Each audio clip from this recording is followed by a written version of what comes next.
à toutes et à tous. Je suis vraiment très heureux de vous retrouver pour cette table ronde qui conclut nos 2 journées de rencontres sur la thématique gastronomie proche de la nature, avec l'ensemble de nos intervenants, l'ingénieur agronome Roland Salès, le directeur de la mission française du patrimoine et des cultures alimentaires Pierre Saner, et le cuisinier Olivier Rollinger. Merci à tous pour vos interventions passionnantes. On a appris beaucoup de choses et c'était évidemment très riche, on va rentrer dans le détail, mais plutôt qu'une synthèse, nous allons tenter d'établir un dialogue entre vous, de trouver des passerelles, puisque c'est l'esprit des conversations sous l'arbre. Pendant ces journées, nous avons exploré une certaine transversalité qui manque parfois dans d'autres rencontres existantes. Et pour essayer de tisser ces liens entre vous, je vous propose peut-être de commencer par un petit tour de table, car en ce qui me concerne, et je crois que c'est aussi le cas de notre public, plus précisément, vos interventions ont suscité des interrogations, des questions multiples. Et avant d'ouvrir les échanges plus largement, je vais poser une question à chacun d'entre vous pour faire le lien avec ce qui a été dit précédemment. Nous allons reprendre l'ordre de passage initial. Et je me tourne donc d'abord vers Pierre. Pierre Saner. Pierre, vous nous avez permis de vraiment mieux comprendre la dimension patrimoniale de la gastronomie. Et vous avez, pendant votre intervention, évoqué à la fois des textes littéraires, des expositions remarquables, et c'était d'ailleurs aussi mon cas au moment de l'introduction. Et alors, moi, ça m'incite à vous poser peut-être une première question qui est liée aussi à l'esprit des conversations sous l'arbre. La littérature, que vous avez beaucoup convoquée, on a aussi cité Voltaire, l'art, les expositions, des expositions à Sèvres, mais aussi à Limoges, une exposition qu'on n'a pas vraiment citée, mais au Louvre-Lens, à la Conciergerie. Est-ce que la culture et l'art sont un moyen de mieux appréhender ces relations assez complexes, finalement, entre patrimoine et nature, puisque c'est, je le rappelle, notre sujet? Merci pour cette très bonne première question, en effet, alors, l'une des diapositives, vous en souvenez peut-être, et qui d'ailleurs reprend le titre d'un ouvrage de la personne de Francis Chevrier, je le recite, puisque c'est lui qui était à l'initiative de la campagne en direction de l'UNESCO, s'appelait « Notre gastronomie est une culture ». Oui. Et c'était, il faut le dire, l'un des combats. Et peut-être que ce combat, d'ailleurs, se poursuit encore aujourd'hui, sans rentrer dans les querelles institutionnelles, mais que le ministère de la Culture puisse pleinement s'approprier. Donc la culture, le ministère de la Culture qui n'est pas le ministère des Beaux-Arts. Hein.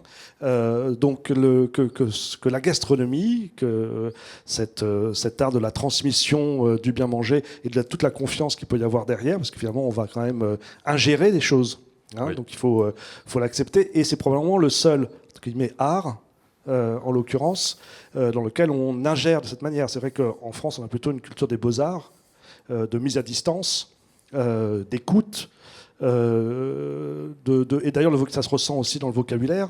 On a plus de vocabulaire pour parler d'un tableau, d'une sculpture, que d'une saveur. Malgré tout la mise en œuvre de notre cerveau si performant et à 100% tout le temps. Je suis super surpris. Donc, la littérature, et c'est vrai que certains écrivains soit s'emparent du sujet en tant que tel. On pourra parler de Marine Diaye, on peut parler de Mélisse de Kerangal, on peut parler de Leclésio sur un autre sujet, par exemple sur la faim. Hein, qui est aussi une forme de... Donc, permet d'appréhender la gastronomie sous cet angle culturel. Et ça me permet... c'est une réponse courte qu'il fallait ou... Non, on peut développer. Une réponse que vous pouvez développer. Non, ça me permet aussi de rebondir sur la question que fréquemment on nous posait aussi dans le moment de la campagne en direction de l'inscription par l'UNESCO, de se dire, mais au fond, pourquoi faire ? Parce que c'est vrai, c'est bien maintenant qu'on a la médaille de l'UNESCO, on peut la mettre au revers de la veste, mais comme ça a été souligné, non, le combat effectivement continue, si j'ose dire, enfin j'ose d'ailleurs, et tout cela à la fois participe du patrimoine vivant, donc de le recréer en permanence, et puis de l'attention de chacun d'entre nous. Certes, on peut prendre le pouvoir, bon, c'est un axe, et puis on peut aussi responsabiliser, c'est aussi ce que tu as fait, Olivier, je crois, responsabiliser chacun d'entre nous pour défendre à la fois ce patrimoine, cette culture, et au fond, ce bien-être ensemble autour de la table. Et donc, au-delà de la médaille, il y a dans le dossier d'inscription toute une série de mesures dites de sauvegarde. Le mot n'est pas très très joli, mais c'est le langage de l'UNESCO, qui sont en fait des mesures dites de viabilité, c'est-à-dire d'assurer que et parmi celles-ci, j'en ai à peine parlé un tout petit peu, mais il y a des équipements culturels. On a parlé de l'importance. Oui. De l'éducation, de l'école, et puis je pense que ces lieux étaient inspirés ou sont inspirés. J'avais parlé de Jean Ferniaud, j'ai parlé aussi donc du Centre Pompidou, voilà, d'espaces pluridisciplinaires qui permettent d'appréhender la gastronomie, qui est par ailleurs aussi une notion assez hybride, oui. qui recouvre également des enjeux économiques de premier plan. On disait, il y a des artisans, et donc il y a une logique économique. L'exemple de l'éleveur, il faut sauver une race de vaches, et puis en même temps il faut la faire vivre, et puis il faut développer un marketing, et puis il faut sensibiliser des gens. Donc c'est tout un ensemble. Et donc ces équipements culturels que l'on met en œuvre à Dijon, à Lyon, à Paris, Rungis un jour, et à Tours avec la Villa Rabelais, sont aussi une réponse possible d'écrin à venir de cette pluridisciplinarité où on fait venir des auteurs, on fait venir, il y a des expositions. Il y a une très belle exposition à Dijon sur l'histoire du restaurant en ce moment, avec des objets, avec des menus anciens, avec des perspectives d'avenir de ce que sera les restaurants dans les années futures. Il y a ce festival que l'on crée et qui contribue, j'espère, modestement, à sensibiliser l'ensemble des personnes de l'importance qu'il y a à continuer à préserver et à transmettre ce patrimoine à Villers-Cotterêts, le festival des mets et des mots, dans cette belle cité de la langue française, et où se côtoient, et là, voilà, on se côtoie des cuisiniers, des auteurs. Les cuisiniers sont parfois aussi auteurs, hein, il y a de très bons livres là à signer. Je rappelle d'ailleurs que nous aurons une dédicace. Il y a le spectacle vivant s'empare aussi de ce mélange. Donc tous les modes de médiation qui renforcent cette prise de conscience de l'importance de cette culture du bien manger sont à mon avis à convoquer, et différents lieux s'y prêtent, et la preuve ici même, là sur cette séquence, il y a eu effectivement des horizons différents et bien sûr qui se complètent. Voilà. Et la transversalité, puisque là on a ce premier mot, donc art, hein, qui est peut-être pour moi le premier maillon dans cette relation, en tout cas, entre nature et gastronomie. Le deuxième mot que je retiens de vos interventions, c'est le mot science, finalement, et surtout neurosciences, et surtout neurogastronomie. Roland, et je me tourne évidemment vers vous. Et alors, merci, cette relation foisonnante entre l'odorat et le goût, au cœur des interactions profondes entre nature et gastronomie. Alors, il y a quand même une question que moi je me suis posée, qui a peu été finalement abordée à travers quelques questions qui suivaient votre intervention. C'est quand même cette question de l'odorat, qui a très longtemps été considérée comme un sens un peu vil, qui a une histoire assez terrible. Il a été réhabilité. On peut penser au magnifique Le miasme et la jonquille d'Alain Corbin, qui nous explique que quelque part le parfum va redonner des lettres de noblesse à l'odorat. Mais est-ce que la relation justement avec le gustatif, c'est-à-dire cet attelage odorat et gustatif, ne participe pas à cet anoblissement ? Oui, et en même temps, c'est ce qui a été le plus oublié, je pense, puisqu'on fait une semaine du goût, par exemple. Oui. Sans dire que finalement, comme je le rappelais, que le goût, c'est essentiellement de l'odorat. Et donc ça, il y a eu une très longue dépréciation de l'olfaction dans nos sociétés occidentales. je sais pas, Descartes, Kant, etc. Mais par contre, plus récemment, il y a des gens comme Annick Le Guerrer, que peut-être certains d'entre vous ont entendu parler, qui, pouvoir de l'odeur. dès les années 1980, a commencé à prêcher en faveur de l'odorat, un petit peu dans le désert, il faut bien le dire au début, puis qui maintenant est, je dirais, complètement réclamé partout pour des expositions, pour des interventions autour de l'odorat. Parce que vraiment, en même temps qu'elle-même faisait des efforts pour réhabiliter l'odorat, notre société s'est aussi plus ouverte au côté justement émotionnel de l'odorat. D'un seul coup, alors parce que l'émotion aussi a été réhabilitée, hein, en fait, d'un seul coup, tout le monde a commencé à s'y intéresser. Et puis il y a eu cette découverte des récepteurs olfactifs en 1991, qui est peut-être restée ignorée largement du grand public, mais qui a contribué fortement à relancer les recherches dans ce domaine et dans tous les domaines, pas seulement en neurosciences, mais aussi justement sur finalement les arts liés à l'odorat.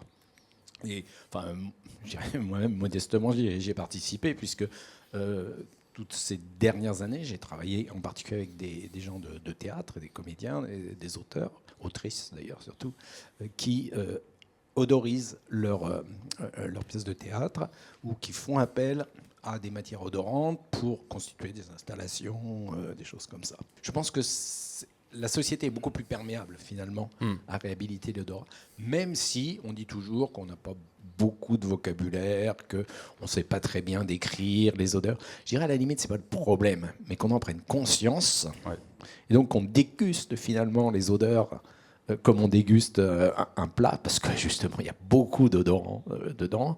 Et ben ça, c'est un apprentissage qui, j'espère, va un petit peu se populariser.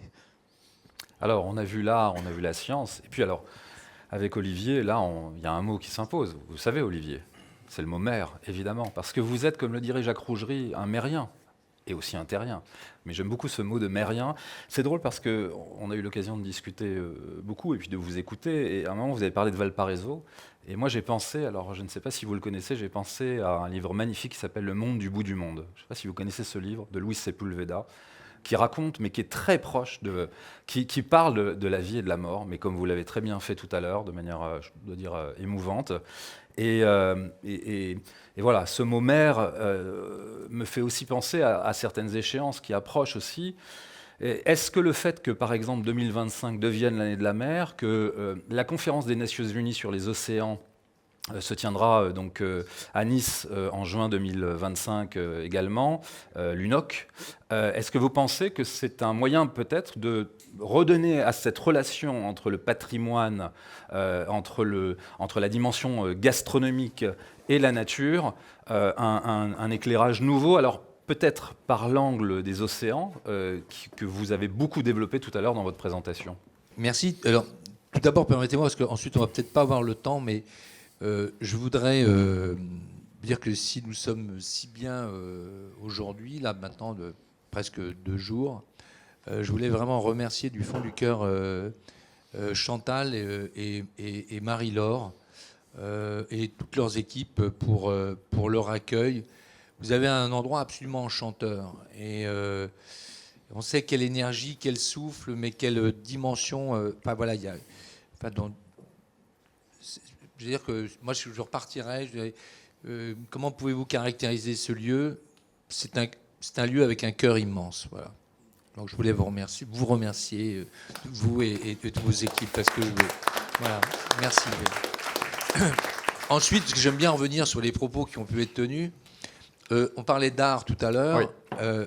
Il y avait mon vieil ami Alain Sandrin qui était un homme très érudit, et qui disait, bon, effectivement, la cuisine, un art mineur, évidemment un art mineur, mais le seul art incomplet.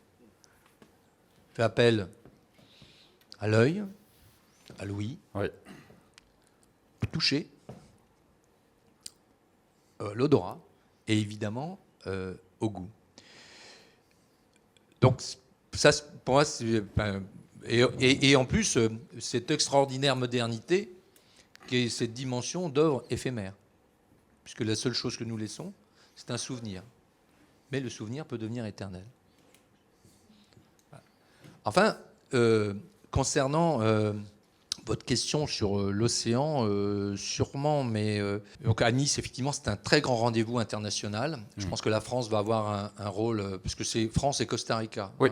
Donc, avec tout le respect que l'on se doit au Costa Rica, je pense que la France, qui est quand même ce deuxième territoire maritime au monde, a vraiment une voix qui doit porter haut et fort. Et j'en venais donc, comme je vous le disais, d'Ifremer à travers tous ces scientifiques absolument remarquables qui, jusqu'ici, et je dois dire, enfin, je ne trahis rien en disant, il y a une certaine, je ne vais pas dire excitation, émulation, mais ça bouillonne dans le monde des scientifiques en ce qui concerne l'océan.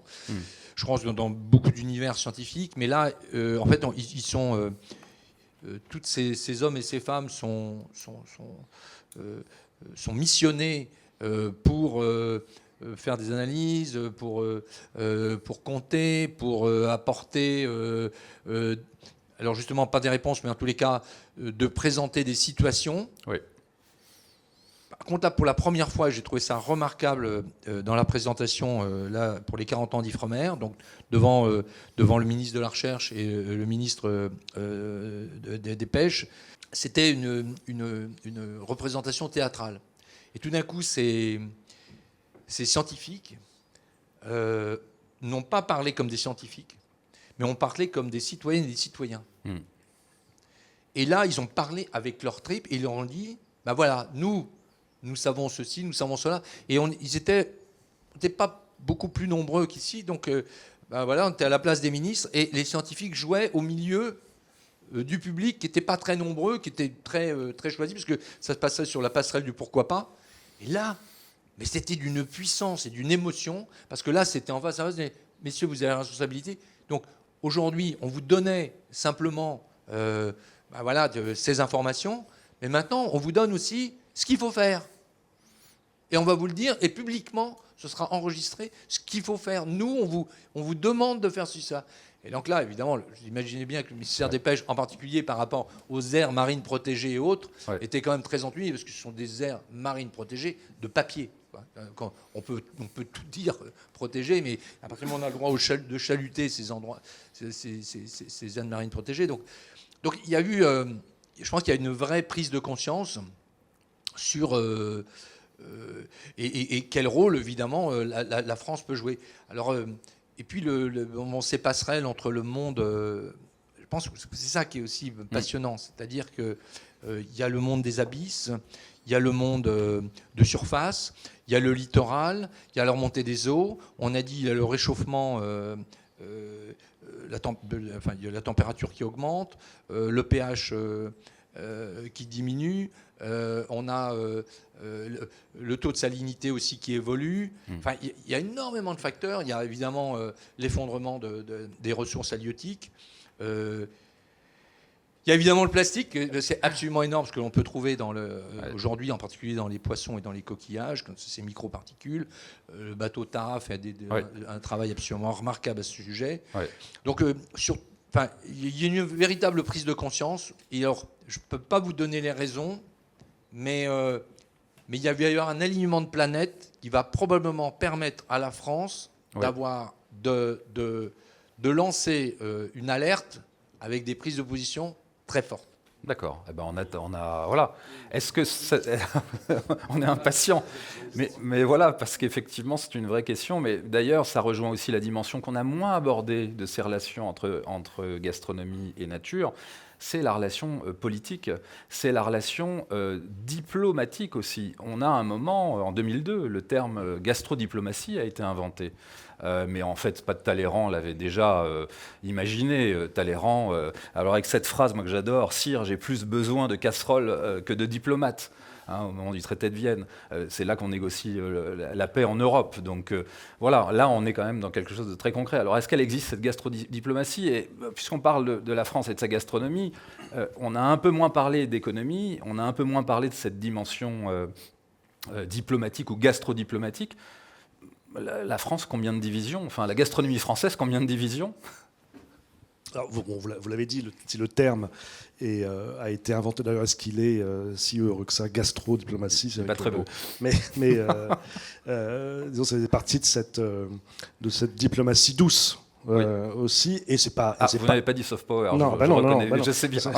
Diplomatie d'influence, oui. Diplomatie d'influence. Et on le sait. Et d'ailleurs, je crois aussi, lorsque ces deux diapositives du banquet d'Astérix, en fait, elles répondent normalement à une autre diapositive qui était pas présentée, qui sont les dîners d'État.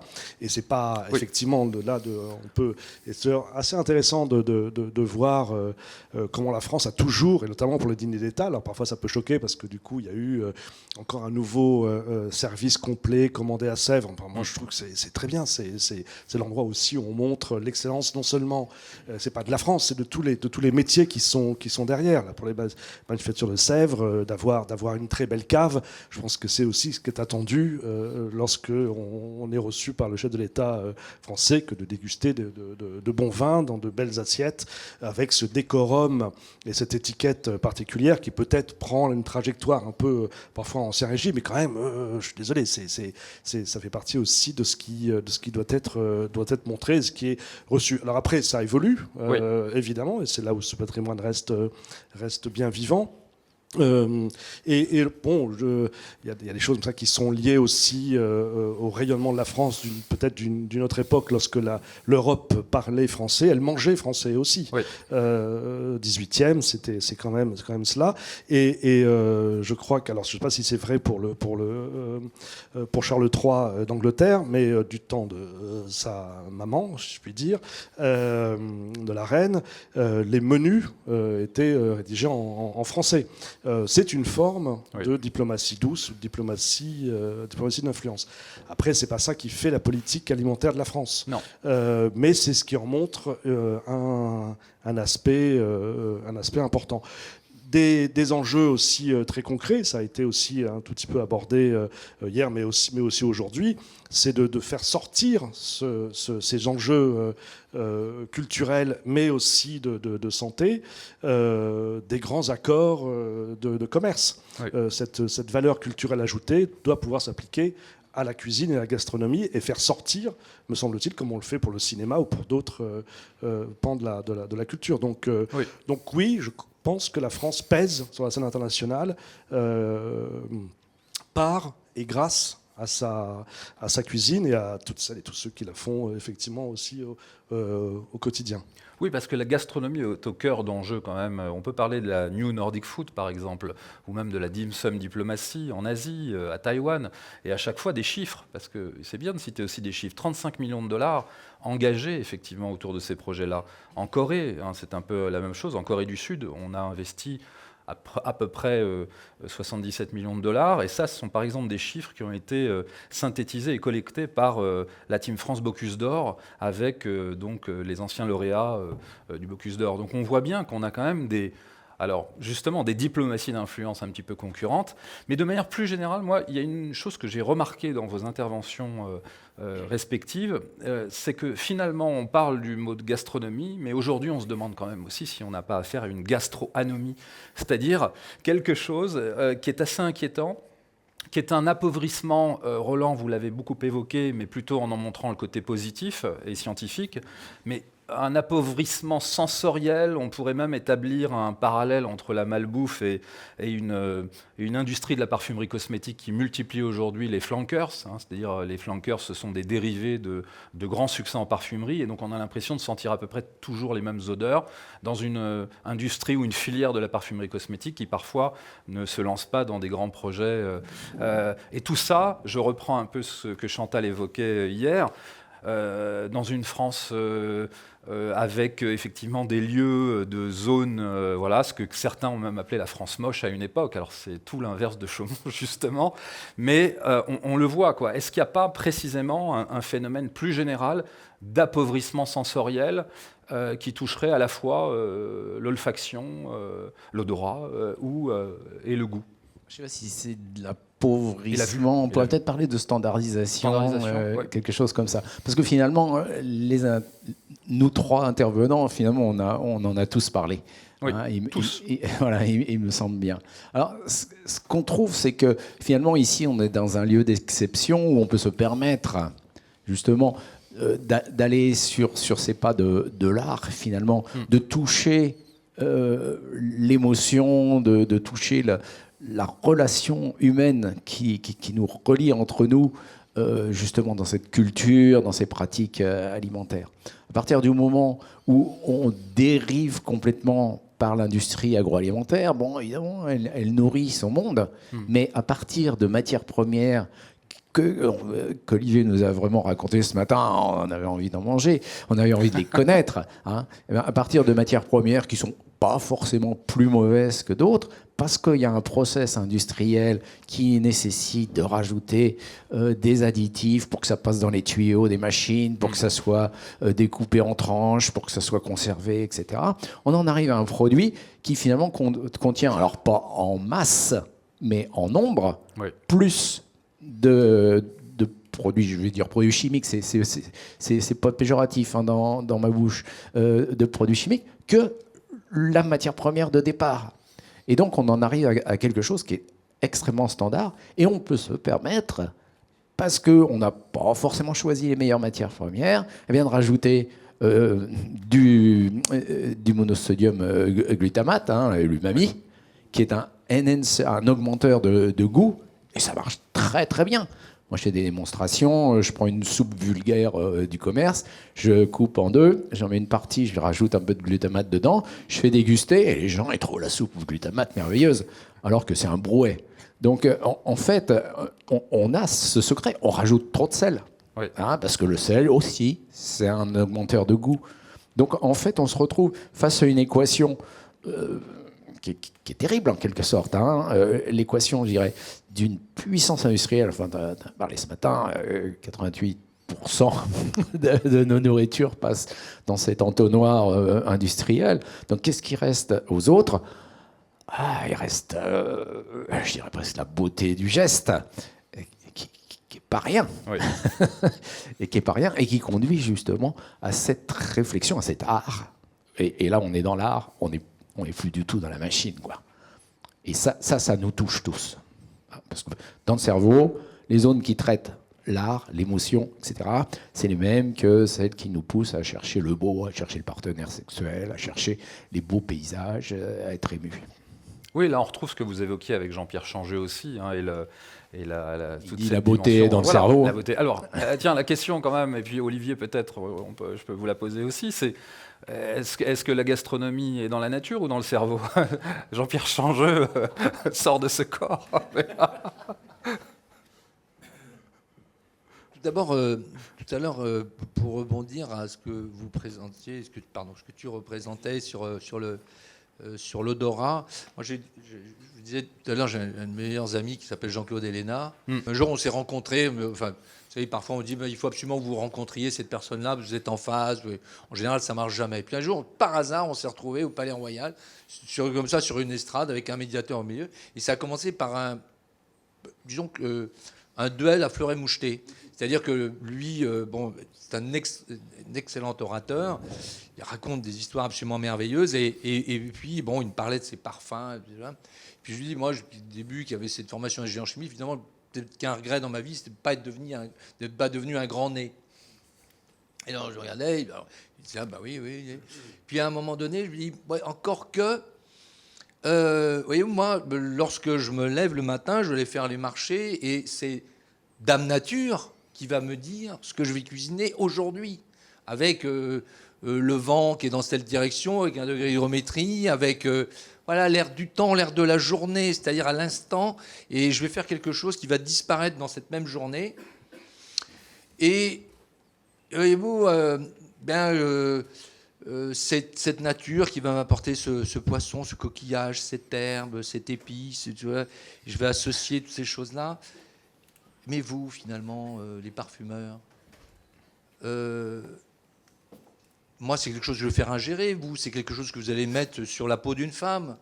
Je pense vraiment que la peau d'une femme mérite autre chose que quelques molécules de paillasse assemblées émanant de la pétrochimie. Alors là, tout d'un coup, et là, et depuis, on s'est jamais quitté. Mais il est vrai que si on pouvait tout d'un coup repartir avec le parfum de ce jardin, le parfum de cette journée, vous voyez. Mais oui, mais on n'a pas envie d'aller le chercher dans la pétrochimie. Oui. On a envie de faire un bouillon d'herbes qu'on va aller faire. Peut-être qu'on va aller cueillir quelques fleurs ou quelques graines, peut-être pour faire un sorbet, juste comme ça. Mais quelque chose de, vous voyez, un bouillon, une salade, un sorbet totalement végétal, mais tout le goût du lieu, le goût de l'endroit. Là, on a besoin de la nature et du vivant. Ça ne veut pas dire que dans ce même jardin, il y a plein de poisons, hein. Donc il faut la connaissance, il faut choisir. Donc, on ne peut pas dire que la nature est bonne naturellement. Elle est bonne. C'est la connaissance qui nous amène à comprendre le bon et le beau de la nature et avoir ce discernement. Mais à chaque fois, rappeler que c'est très bien la cuisine française et évidemment j'aime mon pays plus qu'aucun autre, mais néanmoins moi ce qui m'intéresse aujourd'hui c'est d'être au milieu de ces cuisinières et ces cuisiniers du monde, parce que ce qu'il y a de merveilleux sur cette planète, on parlait des jardins, mais on peut parler des cuisines. Parce que derrière chaque cuisine se cache la biodiversité végétale, la biodiversité animale, la diversité de conserver les choses. Autrefois, on naissait dans un endroit, on mourait dans le même endroit et on se nourrissait de cette nature. En fait, ces arts de vivre, c'est cette espèce on pourrait prendre MapMonde comme une espèce de collection de papillons de ces cuisines du monde. Comme, par exemple, je rêve avec Jean-Claude de dire mais on devrait parcourir le monde entier pour aller rechercher, pour présenter toute cette collection de saveurs et de parfums du monde, souvent oubliés. Et c'est cette mosaïque qui est pour moi le véritable patrimoine immatériel de l'humanité, c'est cette diversité. Voilà. Oui, oui, bien sûr, bien sûr. Juste rajouter un tout mais c'est juste de mémoire, et c'est pour aussi rendre hommage à un grand cuisinier qui nous a quittés, je crois, cette année, Michel Guérard, qui aimait citer à propos de ce que disiez sur la nature, le cerveau, nature et culture, au fond, et aussi le geste. Je crois il y a cette phrase de Paul Valéry, alors non, malheureusement, je ne me souviens pas expressément, qui est sur le frontispice, mais chacun pourra aller le voir, du Musée de l'Homme, qui dit qu'au fond, sa main n'est rien sans son cerveau, et réciproquement. Oui. Donc voilà, effectivement, et puis bon, de dire ici, dans ce magnifique paysage et ce sublime jardin qu'on n'a pas tous pu voir, mais dont on sait qu'ils sont un vrai plaisir pour les yeux et pour tous les sens. Évidemment, c'est ce dialogue entre les deux, à la fois cette construction mentale que l'on peut avoir en voyant un paysage, et puis le geste, là en l'occurrence ici aussi des jardiniers, qu'on appréhende d'autant mieux qu'on le relaie à nos cerveaux. Je pense à quelque chose aussi qu'on dit souvent, c'est quand tu te mets à table, pense à tous ceux qui ont contribué à apporter ces mets dans ton assiette.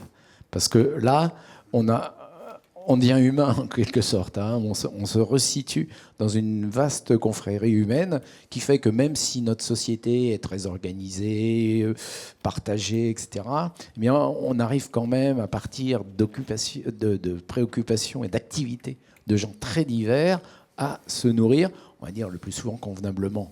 Donc en fait, ça c'est aussi la grande force finalement de l'espèce humaine, c'est cette cohésion sociale. Alors vous me direz, il y a tout le temps des guerres, d'accord, mais néanmoins, si on est 8 milliards aujourd'hui, c'est pas par hasard, c'est parce qu'on a une cohésion sociale extraordinaire qui fait qu'on sait s'entraider, entre générations, on sait transmettre nos connaissances de génération en génération, y compris d'ailleurs dans la gastronomie.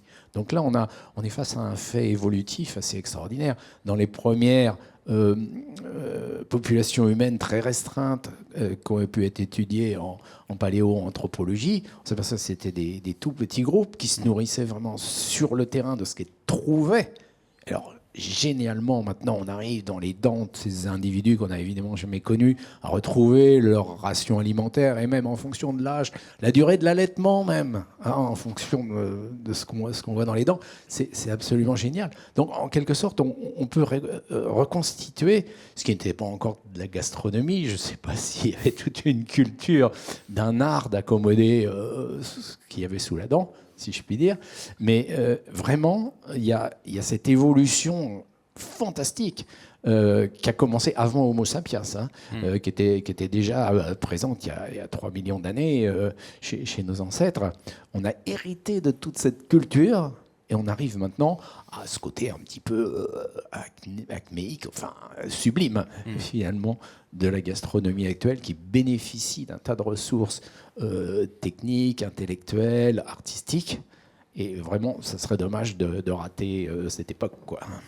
Complètement, mais Olivier, vous l'avez évoqué à plusieurs reprises, et j'ai le sentiment qu'en faisant ce tour du monde avec vous, parce que vous nous avez embarqués, nous avons traversé les océans, et voilà, découvert des épices au nom très poétique, c'était magnifique. Il y a quand même une question qui se pose aussi, c'est que finalement ce mot de gastronomie, il est parfois un peu intimidant, il enferme un petit peu.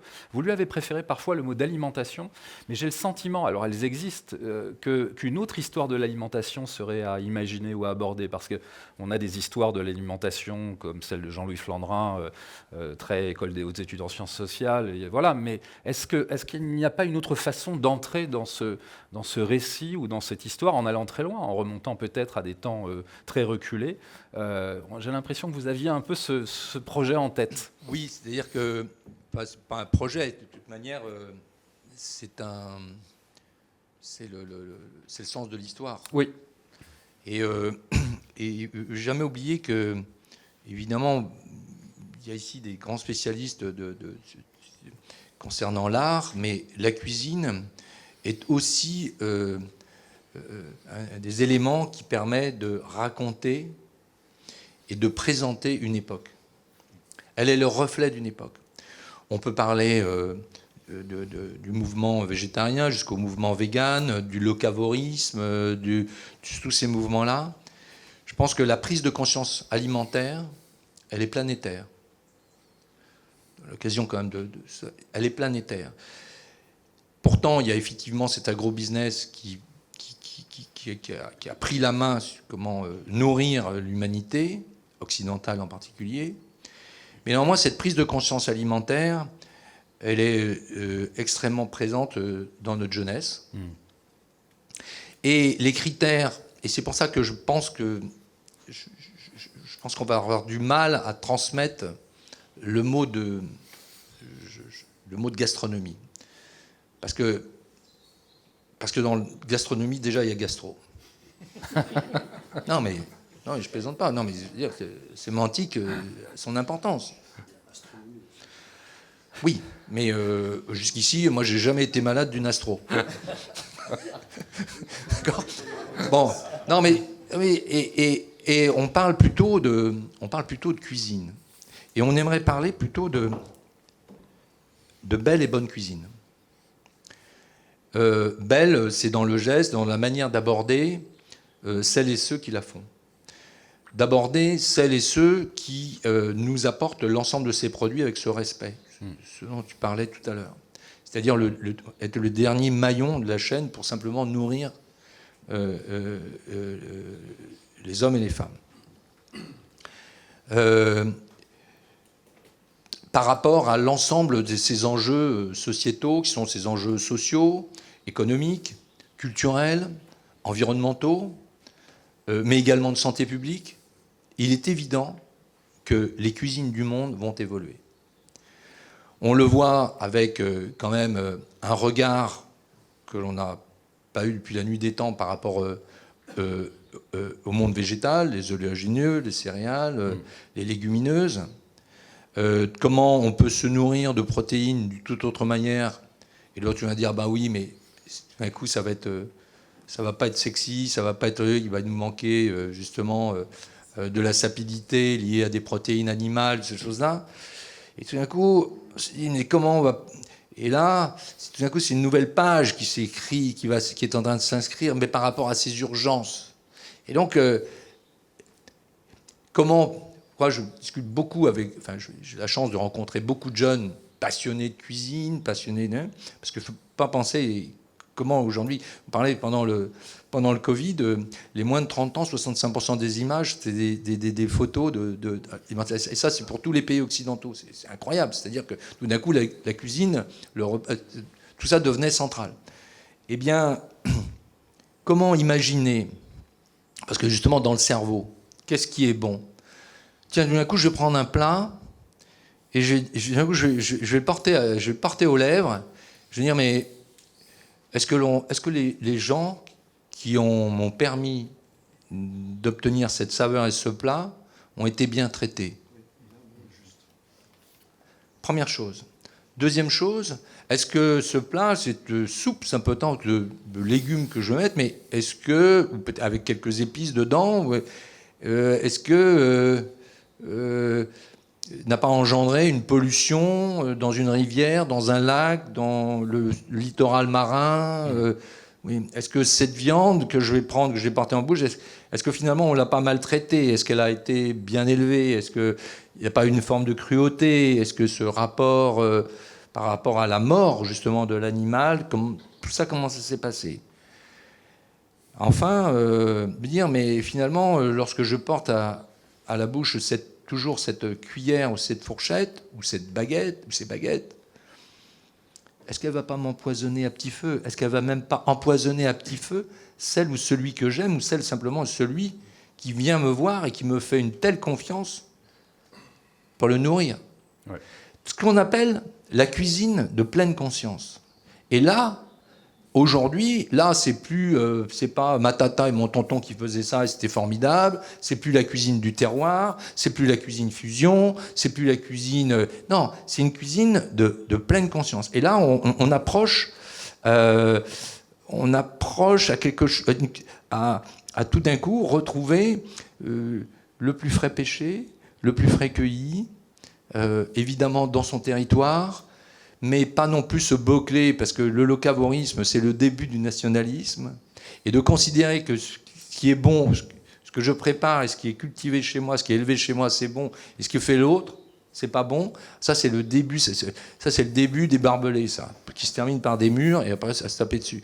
Alors que l'histoire de l'humanité, c'est avant tout alimentaire, c'est justement ces échanges qui ont été permanents.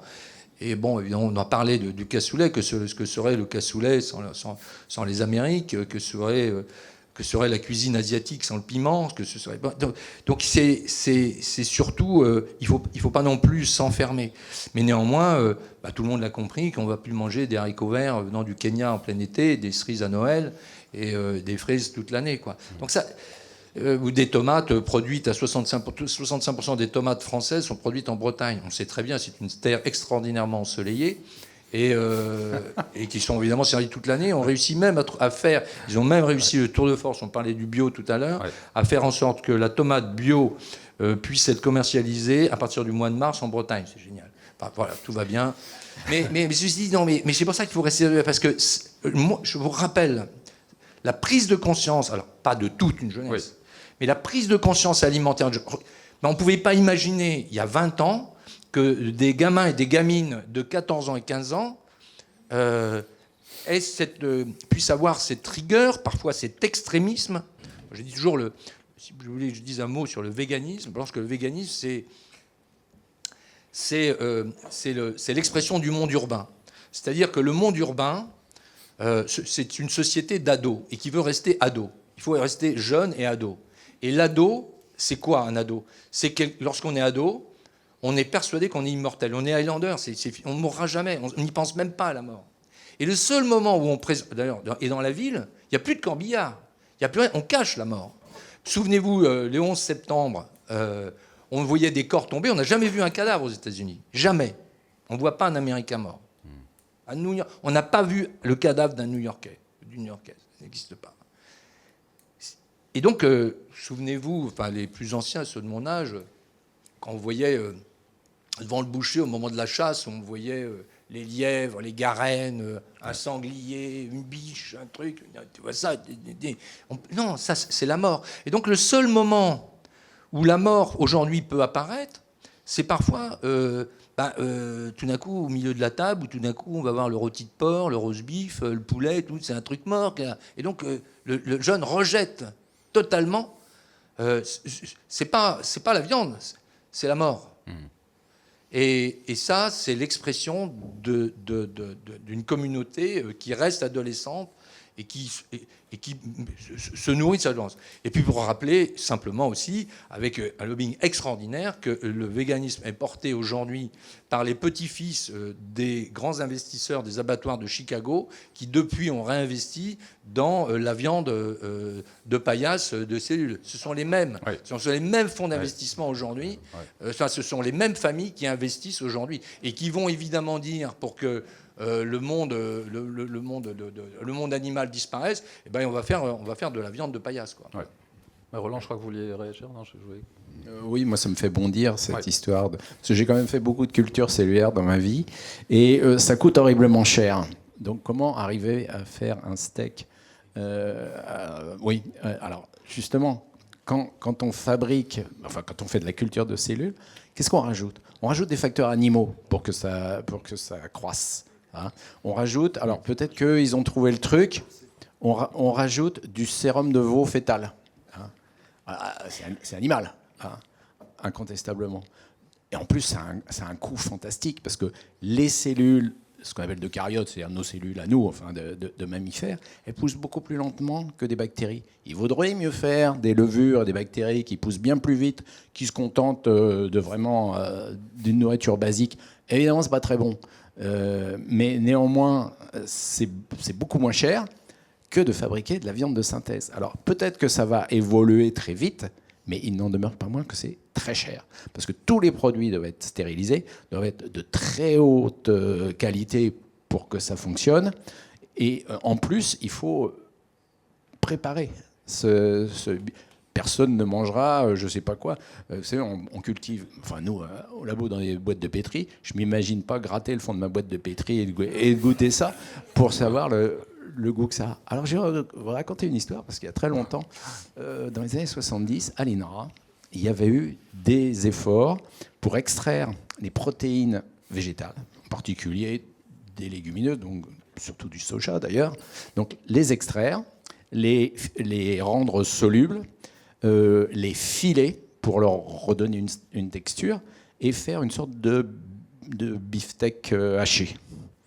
Alors ce qui manquait évidemment, c'était les saveurs. Donc on a rajouté des acides aminés qui, une fois cuits, donnent ces odeurs empyromatiques, enfin qui sont caractéristiques évidemment des viandes cuites. Et ça avait un goût effectivement assez passable pour une cantine scolaire d'un steak haché, quoi. Voilà. Ça n'a pas marché parce qu'à l'époque, il n'y avait pas les filières. Ouais.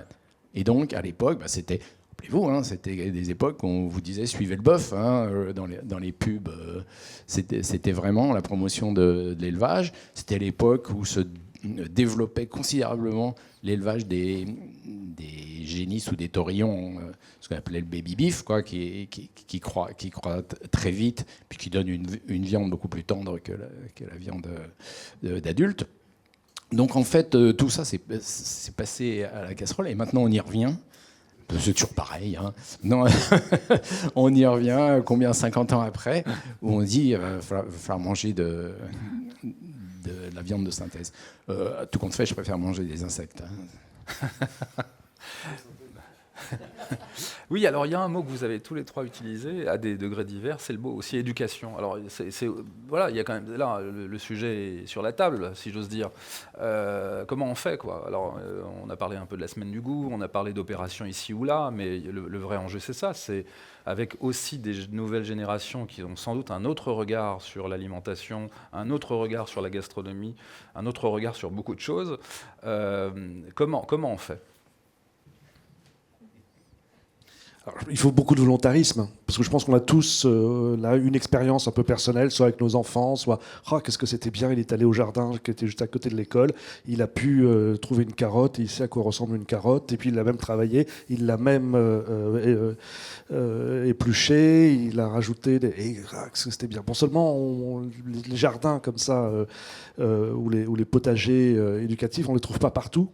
Donc effectivement, comment fait-on? Et comme on le disait, alors moi à la fois je suis partisan de mobiliser toutes les énergies pour qu'on retrouve des cours de cuisine. Et à travers la cuisine, on apprend la géographie, on peut apprendre les mathématiques, on peut apprendre la chimie, on peut apprendre l'histoire, et de le faire concrètement. Dans les grands espaces urbains qui quand même composent une grande partie de la population, là pour le coup même mondiale, ça va être vrai à l'échelle de la planète. Comment fait-on pour garder ces espaces, ces petits potagers pédagogiques qui peuvent permettre effectivement de développer et d'éduquer les jeunes générations. Donc passer du Yaka Faucon à la bonne expérience qu'on a pu avoir dans le quartier privilégié du centre de Paris, parce qu'il y a effectivement soit un square à côté, on peut faire ça, à le généraliser. Il faut une vraie force, un vrai volontarisme politique. Comme on le disait aussi, on attend quand même beaucoup de tout.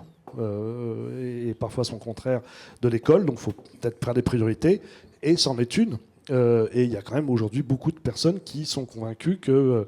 et encore une fois, moi je dis peut-être, je sais pas si c'est éducation au goût, éducation alimentaire, je dis cours de cuisine. Des cours de cuisine à l'école. Alors après, qui va les dispenser aussi? Comment les partager? Mais bon, je pense que ça passe par là. L'ensemble de ce que l'on a dit comme des évidences c'est par la pratique, et c'est aussi un des enseignements de tous ces métiers du geste. C'est de reproduire le geste maintes et maintes fois que l'on peut apprendre. Donc, je ne suis pas pessimiste, mais je pense que le combat est encore à mener, oui. Oui, bien sûr.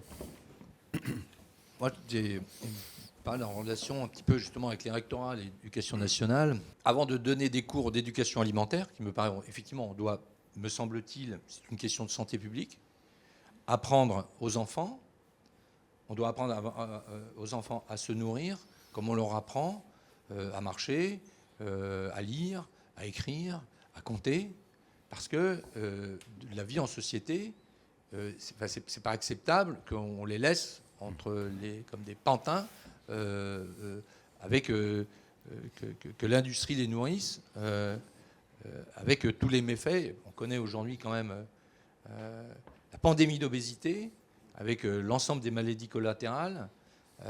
Alors on se dit, oui, mais ça c'était pour les petits Américains. Non, ça arrive aux petits Français, ça arrive aux petits Européens.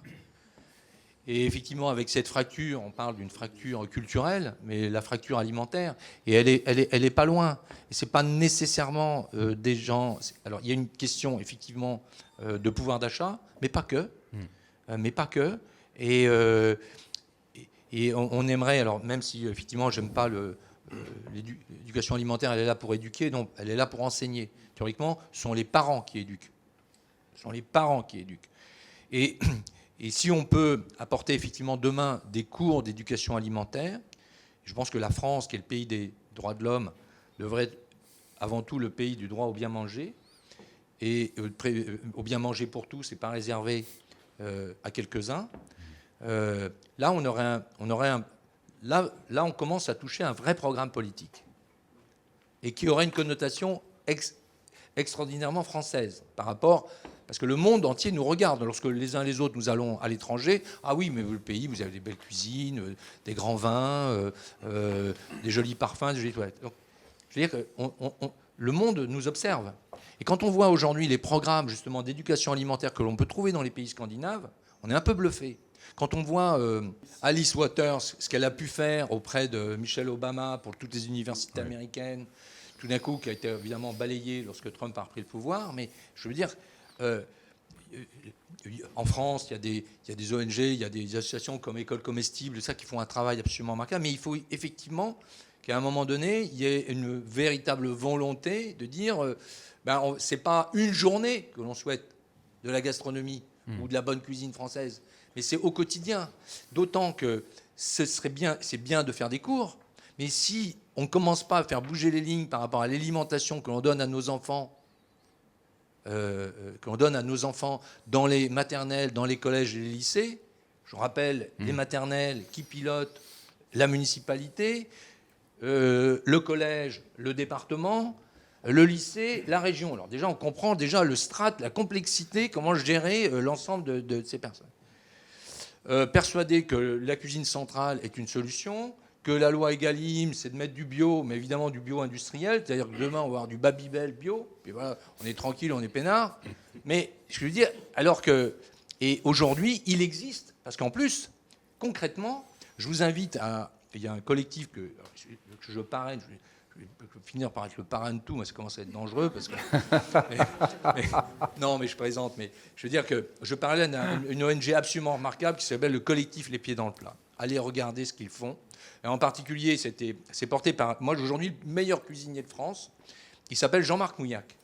C'est un garçon qui, sur le département de Dordogne, à la demande, alors c'est pour ça qu'il faut le la politique du président du Conseil général, qui se trouve qui a un prénom prédestiné, puisqu'il s'appelle Germinal Perrault, et qui, lui, dans son programme politique, a dit, à la fin, alors, c'est son deuxième mandat, il a commandé, il a dit, au bout de 2 mandats, vous aurez 100% des collèges, c'est-à-dire 35 collèges de Dordogne, qui seront 100% fait maison, 100% local, 100% bio. 100%. On l'a dit, ouais, il ne croit pas.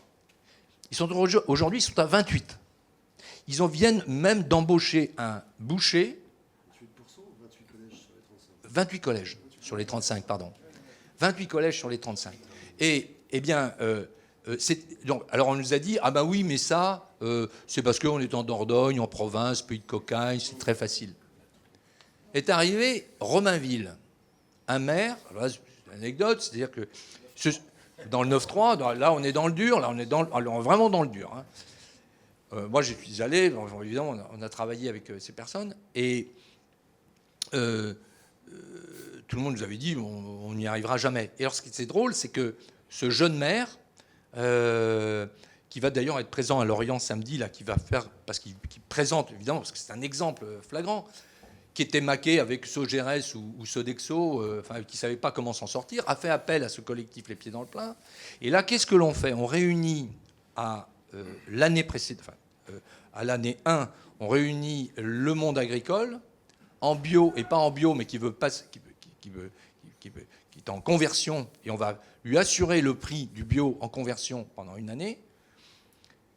Et on va faire les menus avec des cuisinières, des cuisiniers, des diététiciens, diététiciennes. On fait les menus pour l'année suivante, et donc on établit le budget. On met en place. Et à Romainville, ce jeune maire, avait été élu tout à fait par hasard, puisque c'était des parents d'élèves qui étaient indignés de voir la piètre qualité qui était servie à leurs enfants. Et puis ils sont arrivés là, il y avait les municipales, ils disaient nous on va créer une petite liste pour tout d'un coup porter une pression sur celui qui va être élu au deuxième tour. Manque de peau, au deuxième tour, ils ont été élus. Donc ils étaient contraints et forcés de faire d'autres cuisines. Et donc ils ont apporté cette cuisine. Et il y avait l'argentier à Romainville, qui est évidemment un salarié de la ville, arrive et a été dû noter, parce que là, la première cantine était certifiée écossaire, et il arrivait avec une honnêteté, une sincérité, il disait, je vais vous dire une chose, avec toute l'assemblée, puis j'y croyais pas du tout. Ça, c'était pour les bobos d'Intramuros à Paris, j'y croyais pas du tout, on n'allait jamais y arriver, c'est ça. Et donc, il présente un résultat, hein, et d'un coup, il dit, le tableau Excel, dit, et en plus, ça coûte à la commune 1 € moins cher par repas. Alors, par repas. Et il précise, et je n'intègre pas le taux d'absentéisme des salariés qui était divisé par 2. Ça veut dire que tout le monde retrouvait la banane. Tout le monde retrouvait du sens. Il y avait ces femmes qui étaient d'origine diverses, qui étaient là, qui nettoyaient les locaux, les toilettes, les machins, trucs. On a dit, vous allez venir faire la cuisine. Je dis, mais je ne suis pas cuisinière. Je dis, mais madame, vous cuisinez, vous, à la maison pour vos enfants? Vous avez combien? 2, 3, 4, 5 enfants? Vous les cuisinez? Oui, vous avez cuisiné à mes mères. Ce sont les meilleures cuisinières. Elles cuisinent comme des mamans. Elles ont envie de faire bon, simplement. Elles ne sortent pas avec un CAP, un machin. Et le garçon qui travaillait jusqu'ici dans une cuisine centrale, on l'a mis là, et tout d'un coup, il a reconnu du sens. Il travaillait en direct, vous voyez le sourire des enfants. C'est le plus beau des salaires, le sourire des enfants qui sont contents. Et on a oublié ces choses-là. Et donc, tout d'un coup, ça a redonné du sens à l'ensemble de cette communauté. Et ça veut dire que c'est possible. Oui. Et ça veut dire que c'est possible à tous les politiques. C'est pour ça que demain, sur le terrain politique, Il faut demander, quelle que soit la couleur politique, on dit, moi, ce que je souhaite, c'est que les enfants de France soient bien nourris. Et en soutenant l'ensemble de nos producteurs locaux. Avec, évidemment... Et on fait appel aujourd'hui à un organisme comme le collectif Les Pieds dans le Plat, et on y arrive. Donc les solutions, ils sont là. Sauf que les parents... Alors, et tout le monde... Alors, il faut bien convaincre les politiques. C'est toujours un rapport de force, comme je disais. Ce qu'il faut, c'est les convaincre, puisque leur souhait, c'est pas que les enfants soient bien nourris, peut-être pas, mais leur souhait, c'est d'être élus. Bon, alors, donc on leur dit que si vous voulez être élu, on veut que la cantine de mes enfants ou de mes petits-enfants, elle soit de qualité. Je veux qu'ils soient bien nourris. Voilà. Je veux que la communauté de mes paysans, de mes pêcheurs environnants, soit bien nourris. C'est ça de la politique. Et donc, demain, quelle que soit leur couleur, s'ils veulent être élus, n'est-ce pas, oui. Eh bien, qu'ils apportent, c'est pas la salle des fêtes, c'est pas la piscine, même si c'est très important, mais c'est surtout pas faire 3 ronds-points de plus. Ce qu'on leur demande, c'est de faire des cantines de qualité. Je crois que le message est bien passé. Roland, peut-être un dernier petit mot pour, sur justement cette dimension de l'ouverture, de l'avenir, de l'éducation. Parce que difficile c'est quand même après voilà, l'intervention d'Olivier. Mais peut-être avec votre regard, justement. Oui.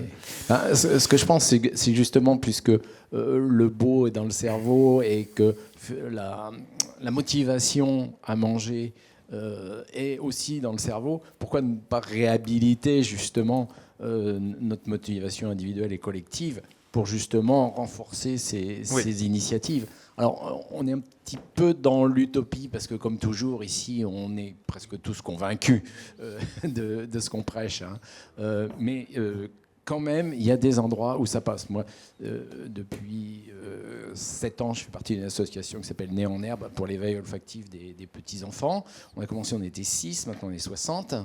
Il y a beaucoup, je dirais, de parfumeuses, surtout défroquées dans notre association, parce qu'elles en avaient marre de travailler dans des grosses boîtes où elles étaient soumises à différentes pressions. Elles avaient envie de donner un sens à leur vie. Eh bien, elles le donnent justement de ce sens en retrouvant le contact avec les enfants en particulier, parce que ça s'appelle Né en Herbe. On commence avec des crèches. Hein. Et comme je disais déjà au repas tout à l'heure, on va jusqu'à l'EHPAD parce que certaines d'entre nous interviennent à ce titre. Mais en fait, grâce à ce mouvement, qui n'est peut-être pas un mouvement de fond, mais qui est des initiatives comme ça, un petit peu dans tous les sens, tu as parlé de différentes associations, je pense que tout n'est pas perdu. Voilà. Et que... comment il s'appelait, Pierre Rabhi, qui disait le colibri fait sa part. Eh ben, on fait notre. Oui, c'est une image. Le colibri ne fait pas grand-chose, mais néanmoins, on essaie de faire un peu plus que le colibri. Très bien, Pierre. Non. Oui. Dire un petit. Non. Non,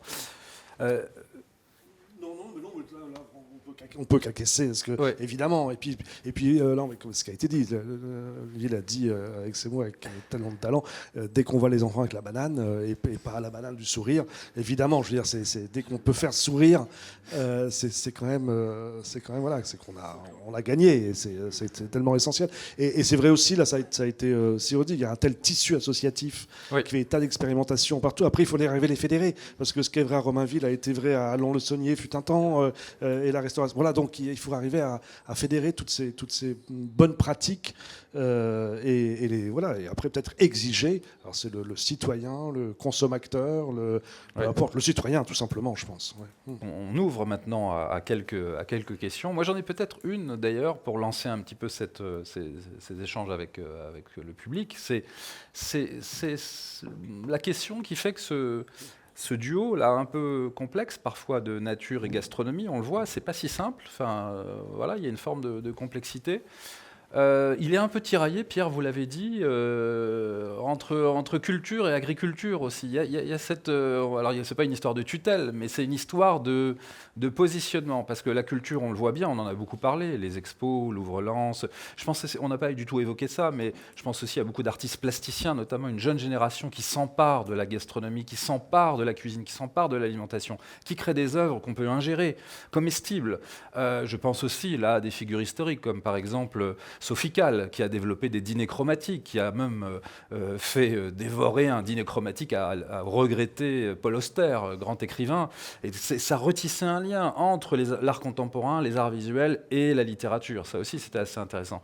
Mais est-ce qu'il n'y a pas un tiraillement précisément à un moment où, et ça c'est plus l'axe philosophique qu'on a un peu moins évoqué, mais à un moment où notamment un auteur qui a publié auparavant un roman qui s'appelle Humus, et là je crois qu'on y est dans l'Humus, qui s'appelle Gaspard Koenig, préconise de développer une agrophilosophie. Alors est-ce qu'il faut aller jusque-là? Est-ce qu'il faut, pour comprendre cette question nature et philosophie nature gastronomie, est-ce qu'il faut imaginer, concevoir, jeter les bases d'une agrophilosophie? C'est une question pour la salle, je pense. Oui, non c'est une question ouverte à toutes et à tous.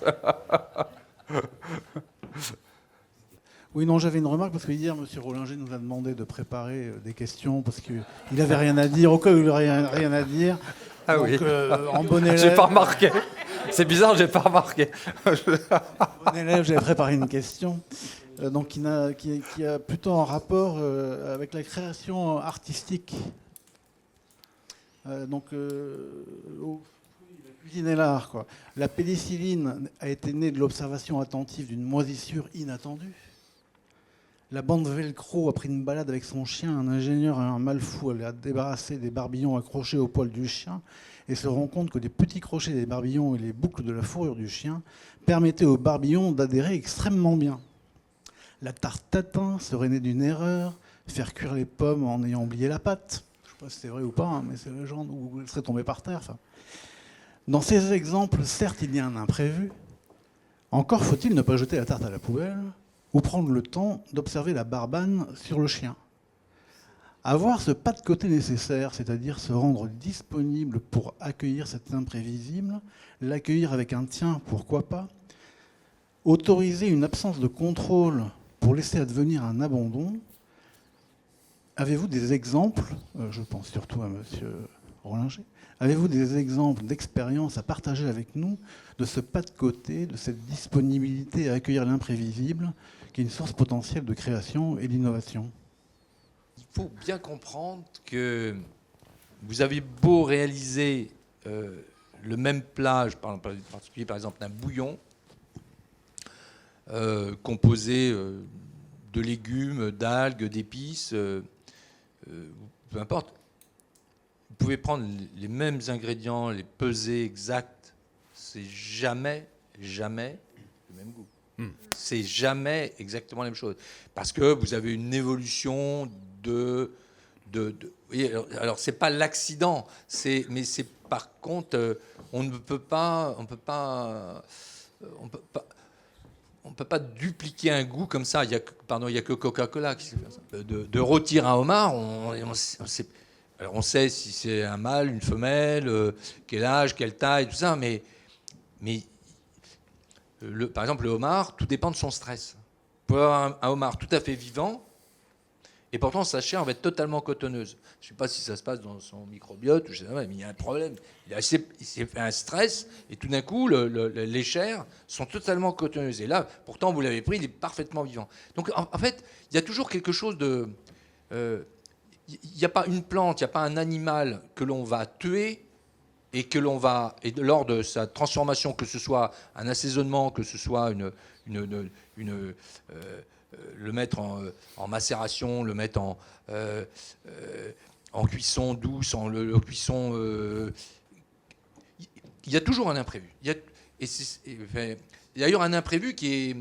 C'est ce qui nous différencie parfois du monde de la pâtisserie beaucoup plus classique, où là on est calé, mais alors au millimètre, au degré près, et là où on est très technique.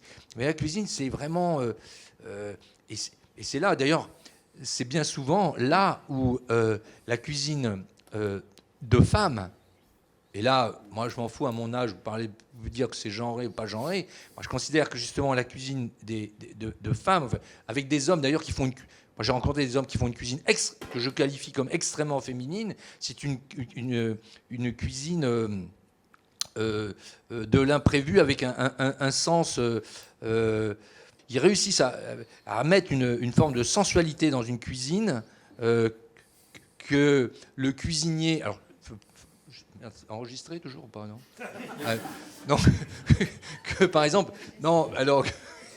alors que les cuisiniers qui passent un concours prestigieux français, où on est plus dans la performance technique, mais on n'est plus du tout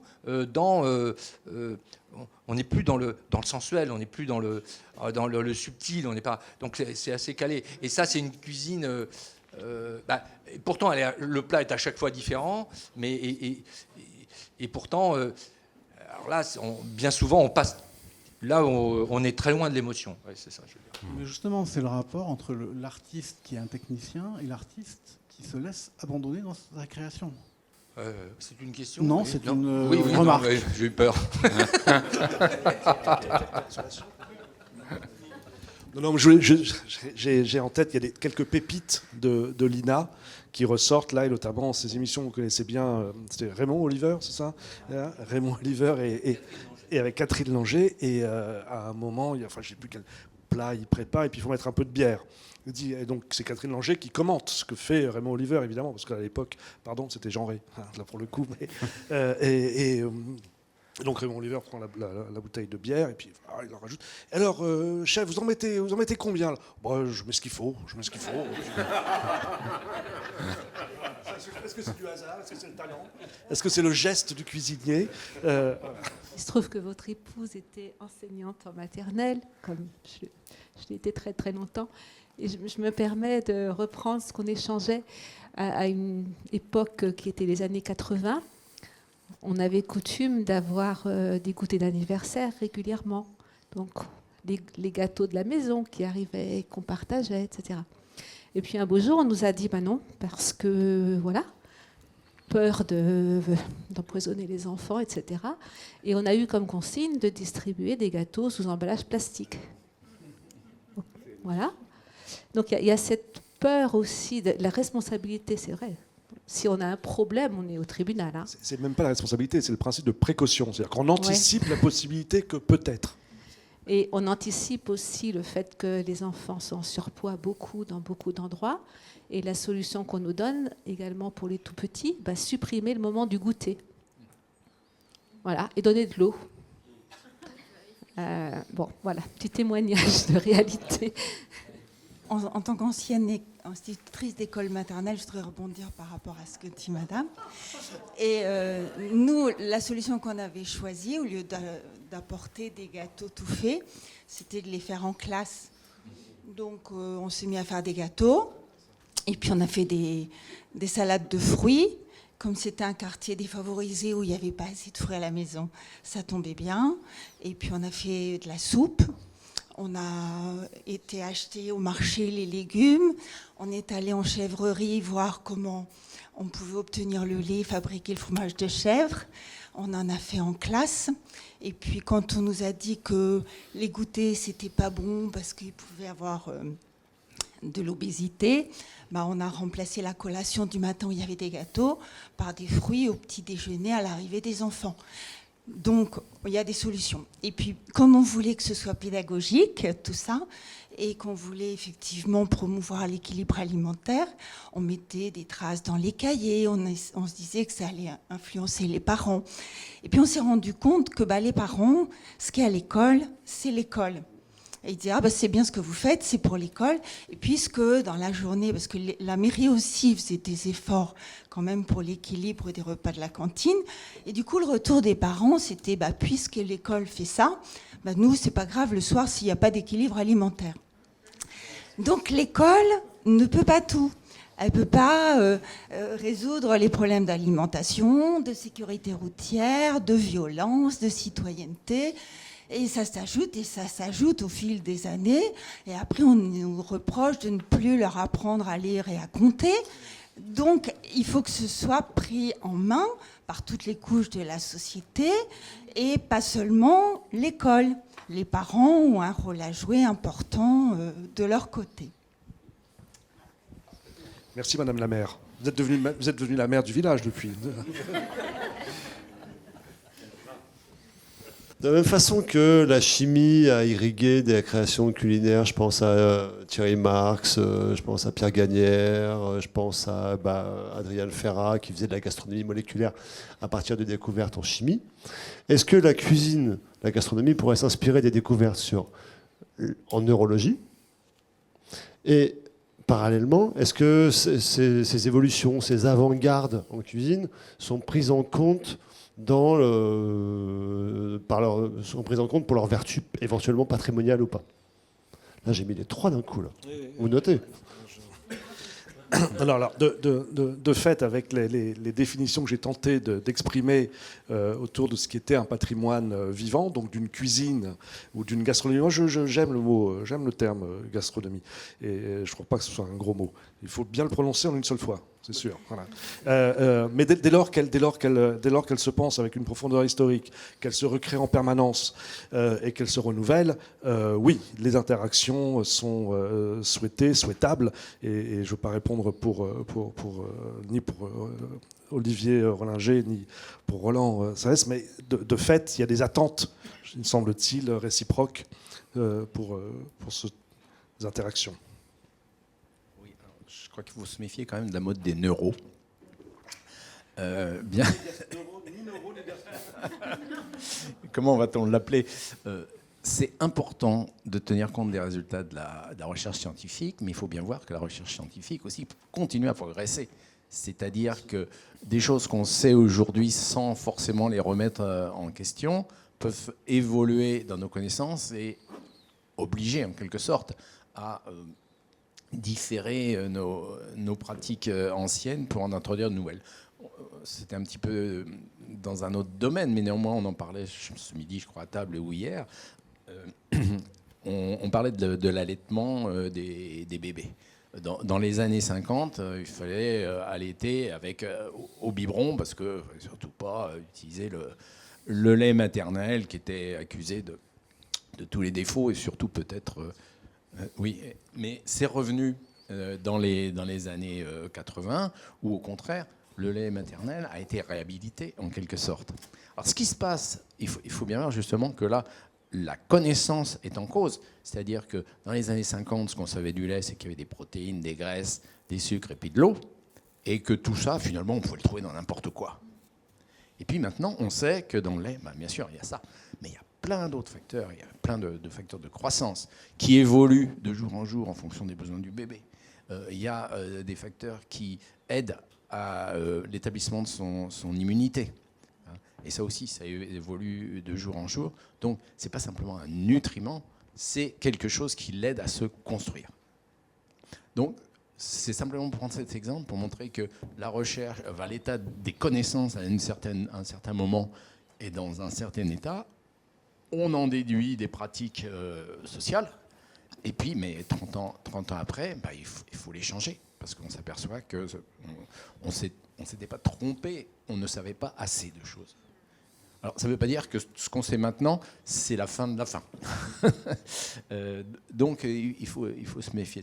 Mais néanmoins, moi, je suis convaincu très longtemps de l'importance de ce qu'on appelle la vulgarisation scientifique. C'est-à-dire que partager avec tout le public et de la façon la plus pratique possible les résultats de la recherche. Je dis bien de la recherche. La recherche, ce n'est pas la science. La recherche, elle fabrique la science. Mais la science, on a plutôt l'impression que c'est quelque chose d'un petit peu établi et qu'on peut se fier à ça. La recherche, c'est sur le temps long et c'est la découverte de nouvelles choses qu'on n'avait pas prévues. On parlait de sérendipité tout à l'heure. Eh bien, en fait, il faut attendre de la neurobiologie, parce que c'est mon domaine, et pas seulement de la neurogastronomie, des résultats importants dans tous les domaines. Mais il faut le partager avec le public. Il faut que ça soit recevable, qu'il n'y ait pas de méfiance à l'égard des experts. Maintenant, on dit que les experts, ils sont, je ne sais pas quoi, ils sont payés, ils sont vendus, etc. Donc, il faut vraiment que... bon, il y a une prise de conscience du côté des scientifiques, mais il n'y a pas une prise de conscience du côté des décideurs. Les décideurs ne savent pas ce que c'est que la recherche. Ils parlent d'innovation, ils prétendent la favoriser, mais ils ne donnent pas de crédit à la recherche, donc on est foutu, quoi. Donc en fait, c'est cette vulgarisation qui est importante, cette connaissance partagée, qui automatiquement va donner des applications. Et pas forcément chez les scientifiques, chez les industriels, mais chez les gens qui simplement... voilà, tous ceux qui sont d'ici, exactement, vont mettre en application des idées qui vont être finalement dans l'air. Ça me paraît très très important. Le partage de la culture scientifique, c'est quelque chose qui est essentiel. On est, je pense, beaucoup dans les milieux culturels. La culture scientifique, elle fait partie de la culture. Bon, mais parler tout à l'heure de quel est l'intérêt. Je crois qu'au contraire, je crois que l'ensemble des professionnels, des cuisinières, des cuisiniers de tous les jours, le plus grand nombre, peu importe, ce que vous nous apportez, il faut vraiment avoir l'oreille, il faut vraiment écouter, puisque les décideurs ne vous écoutent pas. Par contre, ceux qui savent vous écouter et parfois en tirer un profit absolument redoutable dans le marketing, ce sont justement les grandes sociétés de l'industrie agroalimentaire. On l'a vu par rapport à des marques, comment on peut téléguider, en tous les cas, on peut accélérer la satisfaction simplement avec du marketing, avec le phénomène de masse et autres. Pour revenir à la cuisine moléculaire, d'abord, la cuisine moléculaire.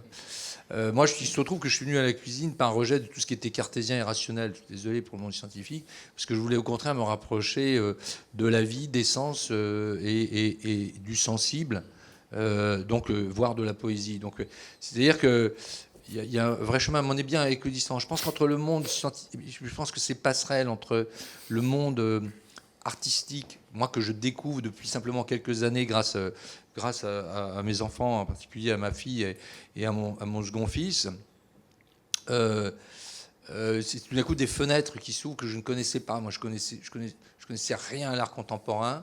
Enfin, j'avais un regard très... Et depuis maintenant 4-5 ans, je suis un ado, quoi. Et donc, quelle chance, quoi. Et là, on est là d'une espèce de boulimie, de curiosité, cette première forme d'intelligence de l'enfant. Et je crois que c'est ce qui nous permet de rester toujours émerveillé à la vie, à la fantaisie, et porté à la joie de vivre, simplement. Et donc, ces passerelles entre le monde artistique, le monde scientifique, alors, on peut parler... Mais parlons, alors justement, nous, on a besoin des agriculteurs, on a besoin des pêcheurs, c'est-à-dire qu'on a besoin de la terre et de la mer, la grande Pachamama de la nature.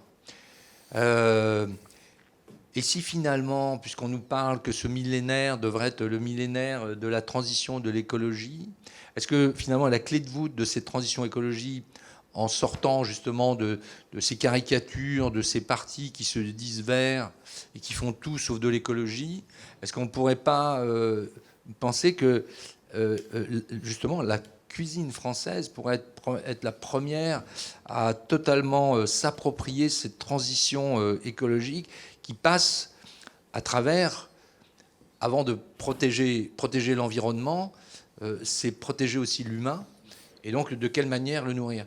Et il se trouve que, là encore, j'ai parrainé les travaux de la Fondation de l'Académie de médecine qui ont été 2 ans, où là on m'a demandé de venir comme, mais pas du tout le cuisinier étoilé ou le relais château ou quoi que ce soit, mais étant justement celle ou celui qui était le dernier maillon.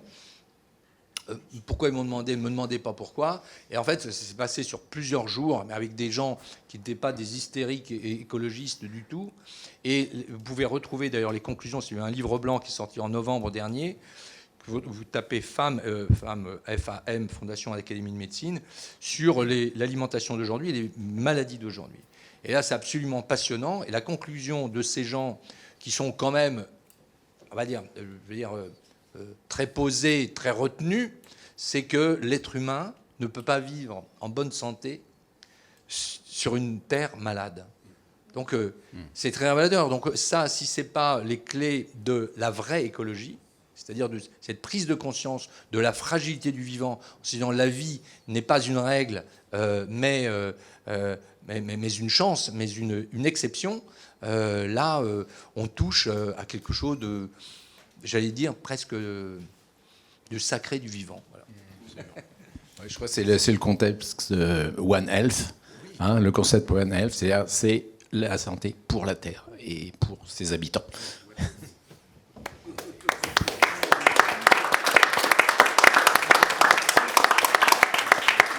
Bon, un grand merci à tous, un grand merci à nouveau à Chantal, Marie-Laure, merci à toutes les équipes du domaine de Chaumont et à ces 2 journées, je crois, merveilleuses.